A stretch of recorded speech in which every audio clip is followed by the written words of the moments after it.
The Kansas City Chiefs are anticipated to bring back a fan favorite. We'll discuss what that means for the Kansas City Chiefs offense moving into 2023, and we'll take a deeper look into this backfield. But before we do get into all of that, please be sure you subscribe to the channel, like this video, as I'm going to keep you up to date on anything Kansas City Chief related that you do not want to miss out on. And without further ado, let's have some fun. If you thought the Kansas City Chiefs news was going to slow down just because the draft is over, you are far from mistaken. We're going to be diving into schedule releases, OTAs, mini camps, training camps, preseason, and then the 2023 regular season.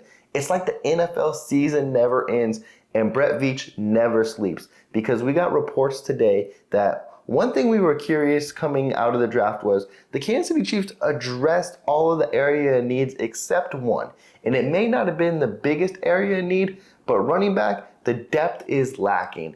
And today, the reports coming out are that the Kansas City Chiefs are anticipating to sign or re-sign Jerick McKinnon going into Tuesday. Now, as a Chiefs Kingdom and including myself, ecstatic. It's something we expected, but sooner rather than later, we love to have him a Kansas City Chief. And let's talk about what we can anticipate from Jerick McKinnon going into 2023, because last year, he provided over 500 yards and 9 touchdowns. Is that a realistic thing to see from Jerick McKinnon next year?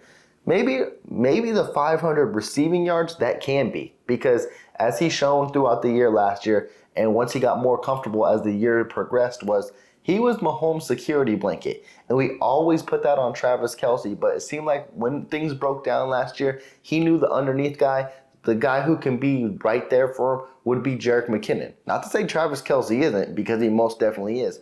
But with a young receiving core last year and everyone that was fairly new, it was going to take time for them to learn this playbook. And then you have an old wily vet, yes, 30-year-old Jerick McKinnon coming in and having the best year of his career. It's something not a lot of us expected, because yes, we knew the potential's there. We know what kind of athlete Jerick McKinnon is. But all the unfortunate injuries kind of derailed his career, because he was always expected to be something great. And last year, we got glimpses of that. Now, as we focus into this season, as I mentioned, is the 9 touchdowns realistic, and is the 500 yards realistic?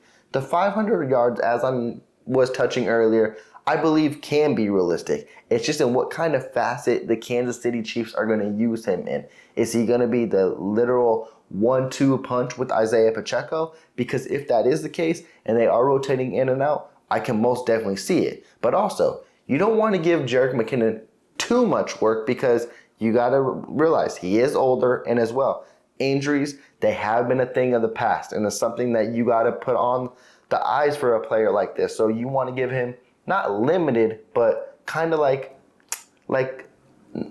a stretch of plays, like whether it be 15 to 20 plays in the playbook per game or something like that, or it may even be more increased, not to where he's out there every single snap, which wouldn't be the case anyways, because Isaiah Pacheco would be out there. The thing that I think may be a long stretch is the 9 touchdowns, because that was something he set last year and he's never done in his career before. So that could be an outlier. But also, he may be that red zone threat that we need, because the Kansas City Chiefs last year, and we've seen in years past as well, they struggle in the red zone. It's something they do need to focus and depend more on their running backs, whether it be Isaiah Pacheco, whether it be Jerick McKinnon, whether it be Denrick Prince that we just brought in off of undrafted free agents, which we are going to talk about in tomorrow's video. And also, Clyde Edwards-Helaire is still on this roster. No matter who it is, the Kansas City Chiefs need to focus on the red zone, because I think I say it every single time during the regular season, and I feel like Chiefs Kingdom feels the same way as well as Coach Reed. Sometimes he can get too cute for his own liking and way too cute for the Chiefs Kingdom, that it tends to bite them in the ass. If you focus on the run game and depend on the underneath stuff, that can progress the ball down the field and get you in the end zone. I think one of the big assets, which is so underrated about Jerick McKinnon, I think is the main reason Brett Veach and Coach Reed wanted Jerick McKinnon back on this team, was the run blocking, was the pass blocking, mostly pass blocking. Run blocking, it's a thing, but with what Jerick McKinnon brings to pass blocking is top tier, next level, and it's something you need to depend on, specifically when you got a new left tackle in Jawan Taylor and you have questions at the right tackle mark, whether will it be Wanye Morris, whether it be Lucas Niang, or maybe even Darian Kennard. It seems like, I don't know if they'll need help, but with question marks there, it never hurts to have a helping hand. And when Jerick McKinnon excels in that, that's huge. And also, we've seen down the stretch as well with Isaiah Pacheco. That's something he progressed in as well, was pass blocking. So if these running blocks can be another blocker and give Mahomes an extra second, that would be so huge. You give Mahomes all day, he's going to pick apart any defense. I think the re-signing with bringing Jerick McKinnon back is huge. It's something I was weary about. I thought when we went into the draft, if the Kansas City Chiefs were to draft a running back, the Jerick McKinnon era for the Kansas City Chiefs would have been officially over. But they didn't address that hole. Whether their guy got taken early and whether they didn't value a running back well enough in the draft, they're like, you know what? We can bring Jerick McKinnon in at a good price, and he can contribute still because he knows this playbook, he knows this offense, and he knows what it takes to contend for Super Bowls. I think this is huge because he was a vital weapon. Like I mentioned, whether it be in receiving, whether it be in rushing, or whether it be in pass blocking, the Kansas City Chiefs won some games last year because of Jerick McKinnon. The first one that pops to my mind was the Houston Texans game, the overtime thriller where he said, "I called game," and he ran for like a 20-yard touchdown. He's going to be a very vital point going into 2023 because you need those reliable guys. And when it comes to youth everywhere, you got Kadarius Toney now going into year 2 in the offense, basically year 1.5 because he didn't get a whole offseason last year. You got Sky Moore, you got MVS, you got Rashee Rice now, you got Justin Watson.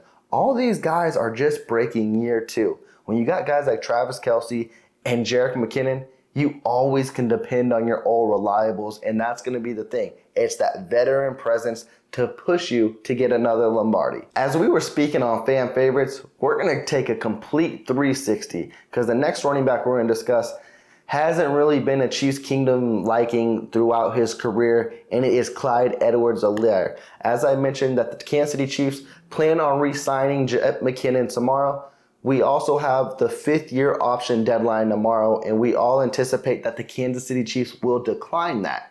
So what does that mean for CEH in the future and his future with the Kansas City Chiefs? I honestly think regardless of anything that happens, whether it's declined or whether they sign the 5th-year option, which I think is highly unlikely, but let's just throw it out there because we do not know what's going to happen. But either outcome, I believe CEH is still going to be a Kansas City Chief next year. One, I don't think there's too much trade value in for him to be like, oh, you could trade for a 6th or 7th round pick. And I really don't think Brett Veach is going to cut his losses just like that. I think when it gets more intriguing for CEH is when it gets to the preseason time and training camp. He's going to have a real camp battle because he's legitimately RB number 3. He's behind Isaiah Pacheco. He's behind Jerick McKinnon. And you have these young guys. They just signed undrafted free agent in Prince, who Chiefs Kingdom is going to fall in love with during training camp time. And he is going to be pushing CEH.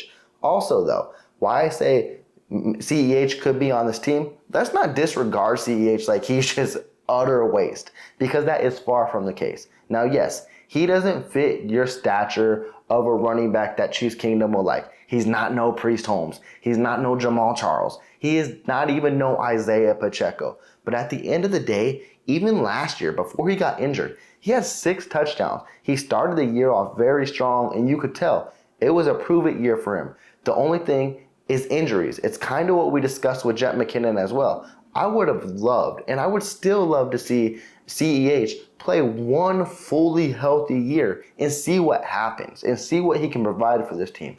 And also, with that, as I mentioned, red zone efficiency as well. In the month of September, that was Mahomes' go-to guy in a red zone. It didn't really work out rushing. He didn't get any rushing touchdowns, but man, he was catching all of Mahomes' red zone touchdowns. That's where the majority of his 6 touchdowns came from.